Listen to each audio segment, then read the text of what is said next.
Alright, so I thought I might do an update on the truck.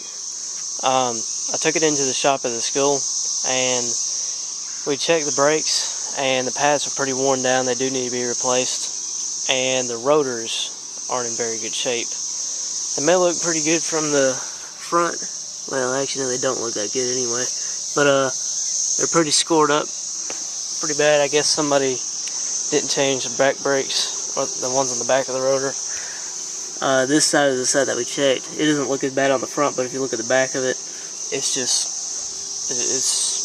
worn out. I mean, you can't even turn it. So, I have to get some new rotors. I found them on eBay for 30 bucks a piece, front and back. So I can actually get all the rotors replaced for 120 bucks, which is actually pretty good. I've also been working on the ventilation system.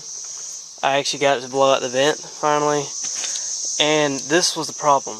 It has these little actuators, or these motors that control the motor door, or whatever you want to call it. I've heard them called blend doors, but apparently I'm just going to call it a motor door. So, alright, so up in here, I don't know if you can see it, but that little triangular shaped thing is actually a gear.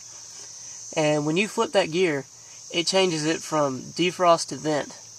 Now there's another little knob up there on the top right. Or no, actually the top left you're looking at the gear. Now the top left you're looking at the little knob that you flip up and down. That correlates with this pattern on this, I guess you would call it a cam or something. And it changes it from the, I guess from the height. It changes it from to the floor. I guess it just changes from the floor to nothing. I mean, unless we're just on defrost or something, which is basically right here.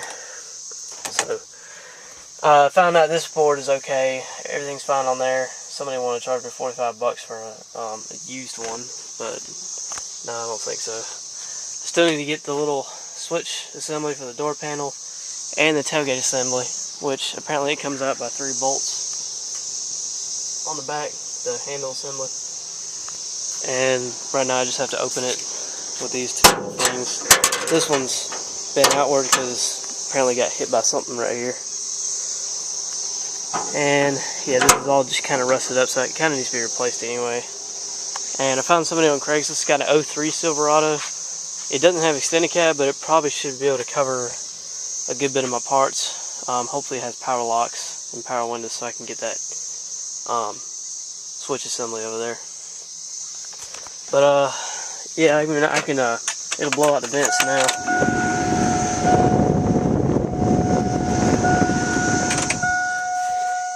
And the thing that I was hearing before when I was wondering what the movement was earlier, it wasn't this. It was actually, when you turn this, there's a blend motor over here. Well, I already put it back together, but it's another actuator, exactly the same thing as this. It just doesn't have this cam on it, and that directs the AC and the heat. So that motor is exactly the same. I was going to try taking it out and put it on this one, but it's just not worth taking out. It's way too hard to get to. This one was pretty hard to get out, and well, it wasn't really that hard to get out, but it's definitely going to be hard to get back in. So busted this thing off right here. It's not that big of a deal. It still snaps on. But yeah, that's technically what I've been working on. Still got a good bit to go. Brake pads, rotors. Somebody told me that, yeah, I don't think I told you all this, but apparently when it shifts into overdrive, it wants to shift back and forth from third gear in overdrive, so it hunts really bad. And I'm not quite sure exactly what's causing it. My shop teacher said that it was the differential. They put a locking rear differential in it, and the ratio might be different than what the stock was. So the computer might need to be reprogrammed by a dealer or something. So I'm not quite sure exactly what it is. It could be a wheel sensor. I did plug their OBD or ODB, whatever it is, ODB2 diagnosing computer into it. And I bought one of those little $20 ones that are Bluetooth, but it doesn't exactly give me the history codes or anything. So I checked the history codes, and it said something about a wheel sensor or something. There was like 3 codes that came up, and then there was something that said something about the brakes. But apparently my ABS light comes on and my brake light comes on. So I got to figure out why that comes on. I mean, I think the brake light probably comes on, and this is what he told me. He said that the brake fluid is probably real dirty, and the brake pressure is low or something. I mean, I can't really tell very well because it's just a big reservoir. It's actually over the max line, I think. Not too much though.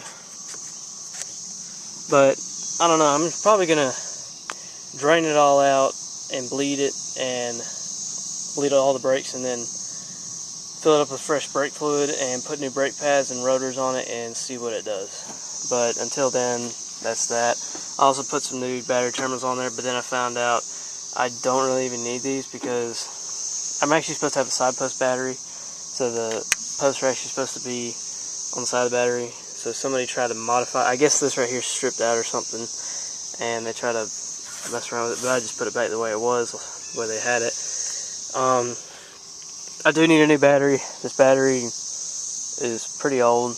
It doesn't even have a cranking amps written on it. It's probably like a cheap Everstart or something.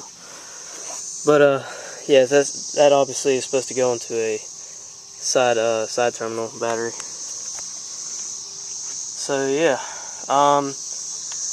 Also, one thing I didn't see really was there's a Fram filter, a Fram Oil Filter, and I think it's either Moldy Mac or Lionel's Office. I don't know if any of y'all know about their YouTube channel. They do have a lot of lawnmowers and stuff, but they said that the Fram filter doesn't get as much high oil pressure, or something like that. I'm guessing they're just a cheap Chinese brand or something. I'm not sure, but I'm thinking about changing the oil in this thing and putting on a premium filter or something like that. Just something, because I mean, you know, you don't want to tear these things. I mean, these things aren't really designed to be beat on that much. I mean, I don't think. But apparently, I got the high end stuff on here. I got the coil on each cylinder, which is pretty nice. So, but yeah. Other than that, I'm just gonna have to, you know, just kind of waiting to get the money to do all this. I still gotta sell some more lawnmowers and stuff. I'm really gaining a lot of stuff, but I'm not really selling anything. So I sold a snapper a couple days ago, but still, you know, I haven't really paid off this truck anyway. So, anyways, that's all what I've done for right now. So yeah, thanks for watching.